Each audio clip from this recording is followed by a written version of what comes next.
yang keluar dari Allah itu sendiri. Nah, kan udah aku bilang kan, pasti karena penulis, ingat Yohanes 1 sampai data 35 itu pengarang, pengantar penulis. Bagaimana? Itu, aduh.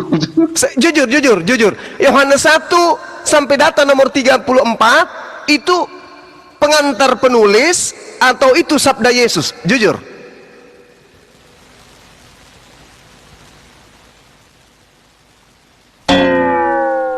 Gini Pak, sebelum Tuhan Yesus lahir. Nah, itu kan? Nah, Doktrin jadi dogma kan? Doktrin dogma yang Anda sajikan, padahal kita mencoba untuk dialog ilmiah. Pertanyaan saya sederhana, pada mulanya adalah firman. Firman itu bersama-sama dengan Theos. Firman itu adalah Theos. Ujung-ujungnya firman itu menjadi manusia. Ini sabda Yesus kah?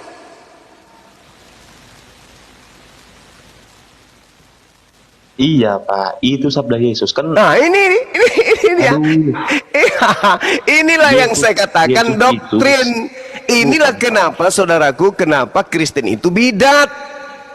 Karena manusia Yesus dituliskan, ikan tadi dikatakan nabi-nabi palsu mencampur adukkan pengajaran-pengajaran dari Tuhan dengan pengajaran-pengajaran dari dirinya sendiri.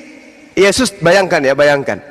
Yesus mengaku di hasil penyelidikan penulis kitab Anda nih, Yesus berkata, aku tidak berkata-kata dari diriku sendiri. Nah, sekarang kita tanya, di mana Yesus mengatakan pada mulanya adalah firman, firman itu bersama-sama dengan Theos, firman itu adalah Theos. Di mana Yesus mengatakan itu?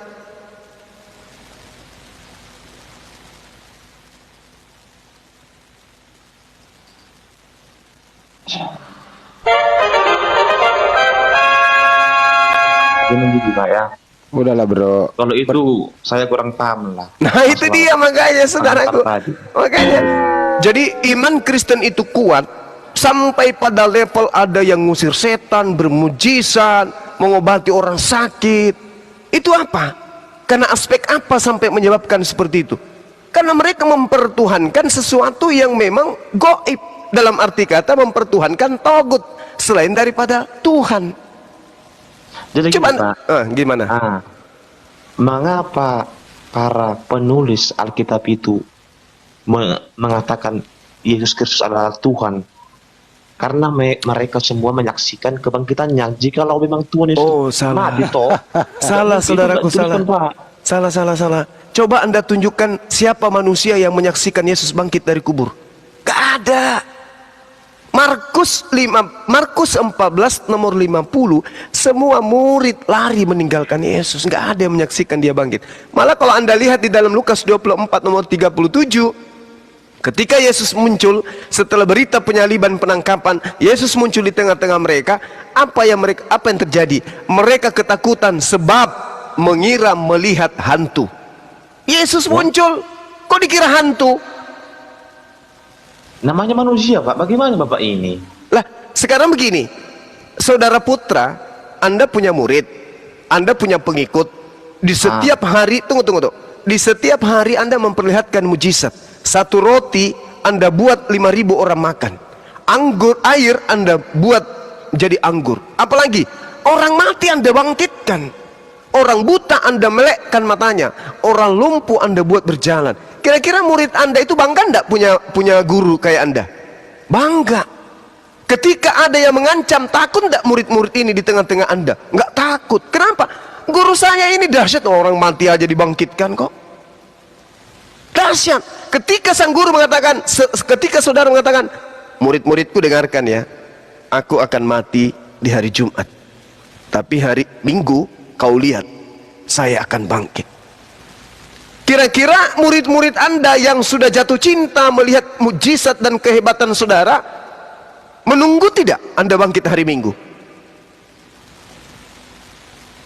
Ya harus menunggu lah. Nah, menunggu. Nah, sekarang siapa muridnya Yesus yang menunggu hari Minggu dia bangkit? Teu aya. Enggak ada. Enggak ada. Berarti Yesus tidak pernah mengajarkan kalau dia bangkit pada hari ketiga. Ini doktrin cuma muncul di gereja. Kalau ada orang bangkit di hari ketiga di Bani Israel abad pertama, maka Yudaism lah yang mengajarkan Yesus itu bangkit dari kematian. Faktanya yang mengajarkan Belanda, Portugis, Roma, Yunani. Kenapa bukan Yahudi sebagai tuan rumah yang ada di TKP? Jadi gini lah Pak Jumadu. Gimana? Coba. Kenapa bukan murid Anda yang menceritakan? Kenapa justru orang yang di Papua yang menceritakan tentang putra bangkit pada hari ketiga? Sementara murid-muridnya di tempat Anda, murid Anda, nggak ada yang menceritakan itu. Kosong. Berarti surat kabar yang menceritakan cerita Anda bangkit itu surat kabar robek.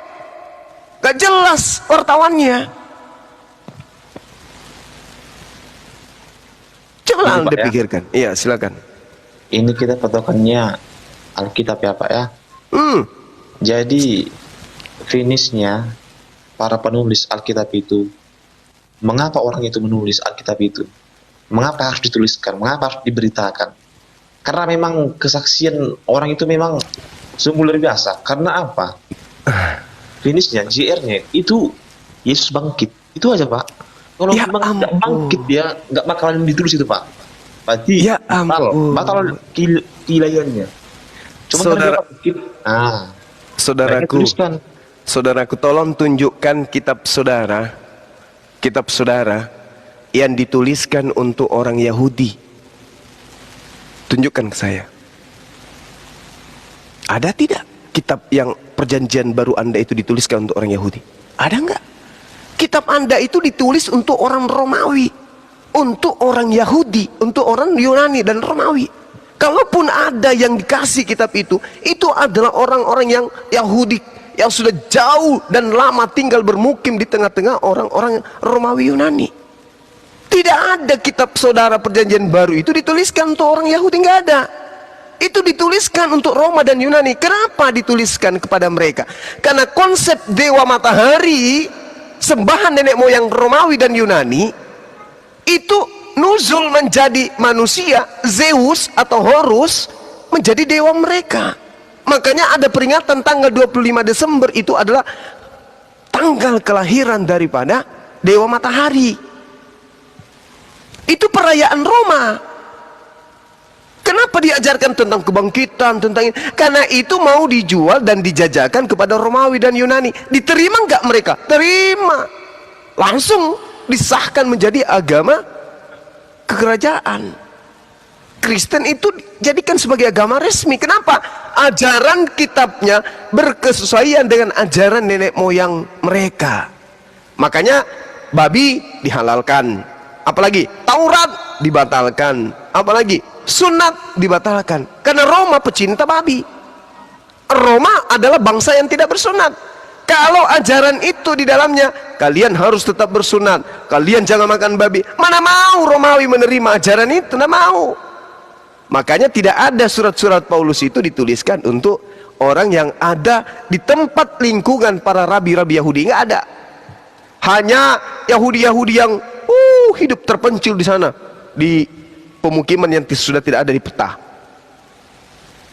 Itu. Tolong Anda pikirkan itu. Sekarang di Indonesia aja dulu. Ada nggak orang Yahudi datang berbondong-bondong penginjilan? Dari sinagoge, dari Timur Ratapan, datang ke Indonesia mengajarkan penginjilan dengan menggunakan Taurat, masuk ke gereja mengajarkan nyembah Yesus. Ada nggak? Nggak ada. Yang datang dari Australia, Belanda, Portugis, apalagi Jerman. Nggak ada orang Yahudi. Kenapa? Itu tadi yang kita awali. Kristen ini adalah bidat Yahudi. Dari mana dia terbentuk? Dari sekte Farisi. Apa nama sektenya? Nasrani. Di mana tertulis Kisah Para Rasul 24 nomor 5? Siapa tokohnya? Paulus. Itu loh. Gini lah Pak. Aku udah pusing kepala gini. Aku bukan memang ahlinya itu Pak ya, serius. Ini lagi posisi kerja aku, jadi batal kerja gue ini. Terganggu. Jangan sampai batal kerja. Nah, maksudnya gini loh Bang. Keberadaan dialog ini itu bukan kemudian untuk mencari sesuatu yang kemudian mau mencederai hati, bukan. Tetapi justru supaya teman Kristen itu kuat di dalam iman. Maksudnya apa? Beriman, supaya imannya kuat harus ditopang oleh pondasi ilmu. Jangan cuma beriman toh, Yesus itu kan Tuhan, dia kan begini. Coba kelilingi iman itu, bungkus iman itu dengan ilmu. Benar enggak Yesus itu begitu? Apa tolak ukurnya? Belajar. Oh, Yesus Tuhan, karena dia luar biasa, dia membangkitkan. Cobalah belajar. Kenapa Yesus bisa membangkitkan orang mati? Kenapa Yesus ini begini dan begitu? Apa sebabnya Yesus begini? Pelajarin. Oh, ternyata dia bisa kayak begitu karena dia adalah utusan Tuhan yang sangat disayang oleh Tuhan, sehingga Tuhan melakukan apapun yang dia minta. Andai saja Yesus pada masa itu, Tuhan Bapa yang ada di surga, aku pengen matahari ini terbit dari barat, terbenam di selatan, maka Tuhan pun akan melakukan itu. Kenapa? Yesus anak yang dikasihi, anak ini hamba, kekasih Allah yang sangat dikasihi. Tapi kesalahan kemudian ketika ada kesalahpahaman dibentuk menjadi satu keyakinan, muncul sebuah agama. Nah ini secara turun-temurun satu kesalahan karena dianggap karena dilakukan secara terstruktur, terorganisir, sistematis dan terencana, maka kesalahan itu muncul menjadi sebuah kebenaran. Contoh, ini contoh sederhana. 25 Desember. Siapa bilang Yesus lahir di tanggal 25 Desember? Gak ada. Tapi karena itu dilakoni secara turun-temurun, didukung oleh kekuatan agama, didukung oleh tokoh agama, didukung oleh kekuatan negara, maka sesuatu yang tidak benar itu menjadi benar. Saya boleh taruhan kalau ada seorang Kristen apapun titelnya yang bisa membuktikan Yesus lahir tanggal 25 Desember. Nggak ada. Tapi kenapa itu diyakini dan dirayakan secara turun-temurun dengan wow, luar biasa mendunia? Ya karena itu upacara kebangsaan Romawi dan Yunani. Kenapa dianggap itu sebuah kebenaran? Sampai masuk ke rumah ibadah, berhikmat di dalam, oh disebutkan di dalam Yesus, Yesus Tuhanku, Yesus Tuhan, kayak gitu-gitu. Kenapa? Karena itu sudah terdoktrin di otak bahwa 25 Desember itu lahirnya Yesus. Tapi cobalah jujur, apakah betul? Sehingga Al-Quran mengatakan apa? Yukhadi'una Allah walladina amanu wa ma yakhda'una illa anfusahum wa ma yasurun. Mereka sebenarnya hanya menipu diri mereka sendiri. Gak ada ajaran Yesus tanggal 25 Desember, tapi dibenar-benarkan, dianggap benar. Pokoknya benar, 25 Desember Yesus lahir. Benar itu, gak ada keraguan di dalamnya. Apa dasarnya? Imani aja.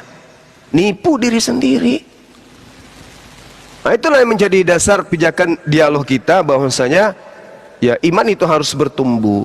Ketika kemudian kami mendengarkan Yesus adalah Tuhan, berlomba-lomba kami mencari Bible. Mana dasar pijakannya ya? Kok bisa ya? Yesus di sisi lain dia mengatakan, aku tidak dapat berbuat apa-apa dari diriku sendiri. Kok bisa jadi Tuhan? Di mana? Kita cari, tidak ada data validnya.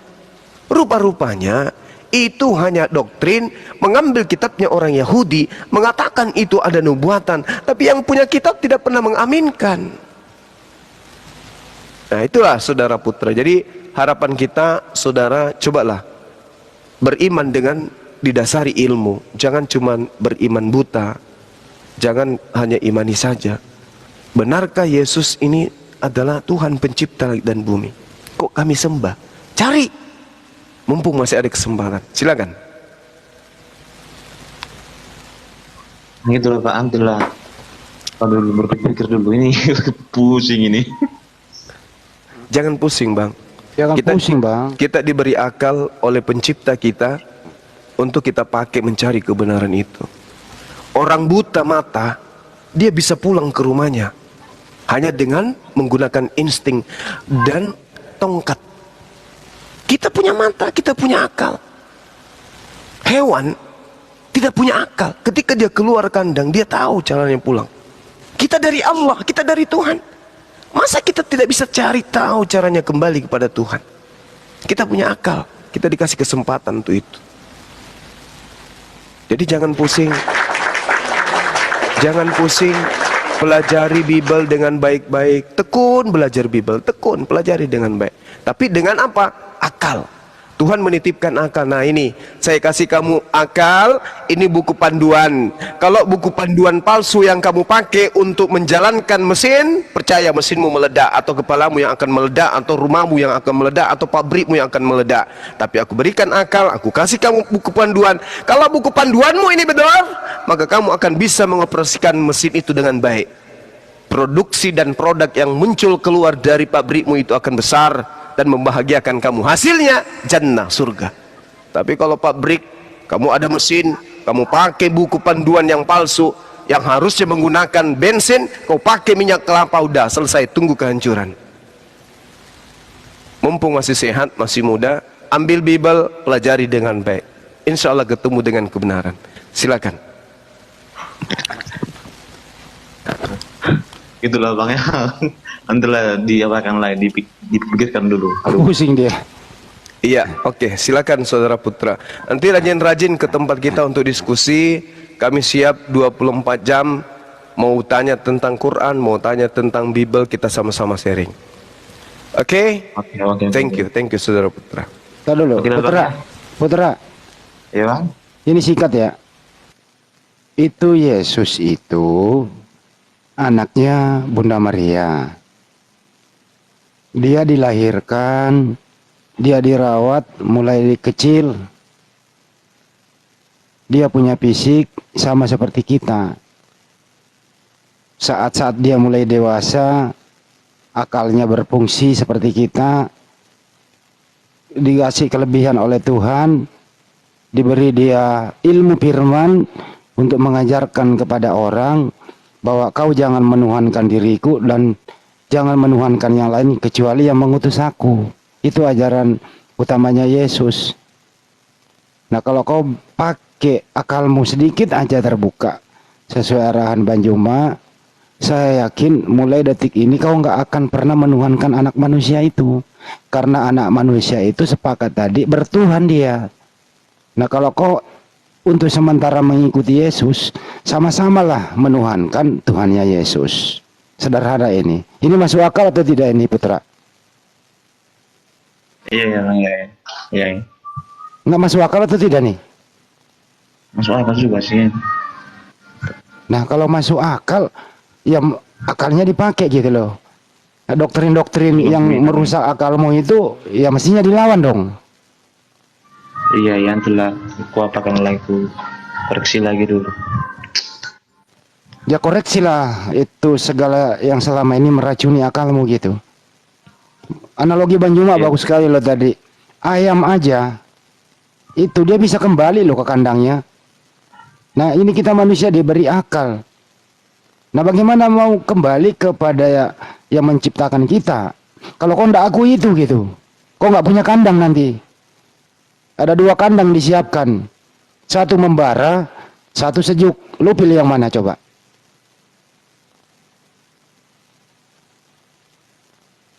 Bang ya. Mana aku bilang aduh.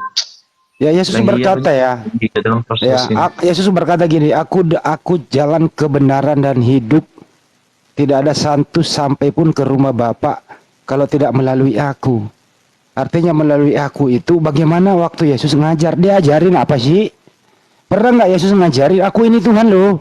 Enggak toh. Itu sih kira-kira. Ya. Jangan sampai lu kalah sama orang, mohon maaf ya, yang tunanetra lo ya. Jangan sampai kalah. Gitu. Ya. Itulah Bang, mau kerja dulu begini ya. Ah, kenapa? Mau kerja dulu, ini mau kerja dulu Bang, mau lanjut kerja dulu ya. Ya tapi ini kita nggak maksa loh ya, tugas kami sudah menyampaikan. Apalagi Banjuma udah berbusa itu. Ya hormatilah orang yang berbusa mulutnya itu loh. Ini bukan main-main, ini masalah hidup dan mati loh. Iya, betul juga sih. Ya. Bang Juma ada yang terakhir Bang Juma? Ya itu aja saya. Sering-seringlah masuk ke kita, diskusi baik-baik gitu ya. Saya juga rindu berdiskusi dengan teman-teman saya Kristen dengan cara-cara yang sopan, dengan cara saya kayak gini. Jadi yang kita kedepankan itu adalah belajar, bukan saling memaki tapi belajar. Oke? Jadi seringlah kesini Bung, saudaraku Putra, kita mencari yang mana sih yang sebenarnya gitu ya. Karena apa ya, keselamatan itu kudu harus dicari. Kita nggak bisa sandarkan keselamatan itu kepada orang. Utang kita yang harus bayar kita sendiri. Kalau kita punya utang dibayar sama orang, itu artinya kita bukan manusia yang bertanggung jawab. Kita harus mencari keselamatan itu sendiri. Keselamatan kita yang ciptakan sendiri, berdasarkan dengan apa yang digariskan oleh Tuhan. Jangan sandarkan keselamatan kita kepada hewan, apalagi keselamatan kita sandarkan kepada anak orang. Kita yang harus menghadap kehadap Tuhan. Apa yang kita lakukan, kita bertanggungjawabkan di hadapan Tuhan. Jangan kesalahan kita nisbahkan ke orang lain. Itu pesan saya Bung, jadi sering-sering kesini kita diskusi ya. Oke, selamat bekerja, panjang umur, sehat selalu Saudara Putra. Silakan. Oke Bang. Oke Bang ya, pamit ya. Makasih Bang. Iya Saudara. Oke. Silakan. Makasih Bang Putra, terima kasih untuk Bang Juma. Kalau masih ada pasien selanjutnya silakan naik. Kalau nggak ada, ya kita tutup topik kali ini mulai dari sebelumnya, dan kemudian ada Pak Jody. Pak Jody kewalahan juga membuktikan data yang diminta Bang Juma. Terus kemudian Jody ada kejujuran ya bahwa ya bidat Yahudi itu Kristen. Tapi persoalannya kenapa bidat Yahudi Kristen ini bertumbuh banyak? Nah, di sanalah happy-nya. Dan kemudian Pak Jody, mana Putra, Bang Andi? Putra sudah memulai menyadari dan ingin belajar gitu. Oh, alhamdulillah. Besok naik ajarin wudhu. Kalau perlu disunat langsung aja. Langsung sholat. Lehernya ya? Jangan batangnya. Sama aja lu ah. Terus menurut Jody bahwa perjanjian lama itu hanya file saja. File dipergunakan kalau lagi butuh. Tapi konsentrasi Kristen itu ada di perjanjian baru yang standarnya dulu, pondasinya dipopulerkan oleh Paulus, kemudian dikembangkan menjadi TSM, terstruktur masif begitu oleh Roma, Bapak Gereja. Inilah Kristen. Dan kenapa banyak sekali perbedaan? Ya bersumber karena semua orang bebas sesuai dengan selera. Itu tadi kesimpulan dari Jody Triteos. Triteos itu apa? 3 Tuhan. Bukan 3 tapi 1. Nah disinilah Andi, Bang tadi. Andi. Ya, Bang Andi ada yang naik nih. Dikit Nah ya. ini D33W4. D33W4. Aku dikit ya, nambah ya sedikit. Iya, silakan Bunda. Ya. Secara kuantitas mungkin mereka banyak ya, Saudara. Tapi secara kualitas kita unggul. Ya, kita unggul secara kualitas. Banyak jumlah mereka banyak, tapi coba tengok Bunda di Rahma gereja. unggulnya sudrajat nggak? Berapa biji? Itu mah Ustadz unggul. Ah, Oh, ya kan? Gitu ya. Benar, benar, Saudara. Bunda Jadi, Rahma. cuma jumlah mereka banyak. Kita ya, Masya Allah ya, kita Benar Bunda Rama, diam. benar Bunda Rama, Lagi. secara kuantitas memang dia banyak. Tapi menurut Bang Juma, surga neraka itu luas, nggak ada masalah. Betul ya Bang Juma ya? Iya, betul. Itu, Bunda. Jadi kita nggak berhitung kuantitas, tapi kualitas. Buat apa banyak kalau hanya jadi pada plagiat dan tidak bersumber apa-apa. Dan endingnya juga kalau diskusi ya tahu sendiri. Bang Juma sendiri dijejer berapa teman-teman Kristen juga ya kewalahan. Kenapa? Ya karena SOP-nya nggak ada. Coba bagaimana mau diskusi kalau SOP nggak ada? Bagaimana mau beribadah kalau SOP-nya nggak ada? Gitu loh. Nah ini yang membuat bercerai-berai. Makanya tadi diakui dirinya bidat dari Yudaisme. Tetapi masih dipakai menjadi lipstik agar mempunyai jati diri yang sulit. Yang mana laki, yang mana perempuan. Betul tadi yang Mbak Juma segitu ya? Iya Bang Andi. Nah itu dia teman-teman. Saya kalau diskusi dengan orang teman-teman Kristen yang kayak tadi itu sedih saya Bang. Oke, cukup sampai di sini. Bang Dewa ada yang tidak ingin disampaikan Bang Dewa? Ya, Assalamualaikum warahmatullahi wabarakatuh. Waalaikumsalam warahmatullahi wabarakatuh. warahmatullahi wabarakatuh. Ya, selamat ulang tahun kepada Bang Juma ya. Semoga Ini lagi. Ulang tahun lagi Dewa. Nggak, sebenarnya Dewa pengen dari tadi Bang ya naik ya. Itu kayaknya Putra itu bagus itu untuk diajak diskusi gitu. Cuma dari tadi Dewa minta naik, wah nggak dinaik-naikin kata Dewa teh. Iya, karena yang diutamakan Oten dulu. Iya paham, kami paham di sini. Cuma kalau Oten seperti itu bisa dibilang itu makanan Dewa. Iya, Orang kan yang sudah ingin ada Bang belajar Zuma Islam, di sini. Nggak, nanti Betul. ini. Jadi Dewa nanti pengen dikorelasikan dengan Bang Juma gitu. Pengen Nanti- dikorelasikan. Insya Allah kesini lagi nanti, Wak. Dia mau lagi kesini. Baik. Dewa tertarik ya sama yang tadi gitu ya. Dan Bang Juma pun menjabarkan begitu luar biasa ya. Kita diberikan yang namanya pikiran, kita diberikan yang namanya akal. Jadi bisa membedakan mana baik, mana benar. Dan kita pun diberikan yang namanya sensor gitu ya. Bahkan kita saking Allah Maha Kuasanya itu, kita diberikan sensor, kita bisa membedakan mana istri sendiri, mana istri tetangga.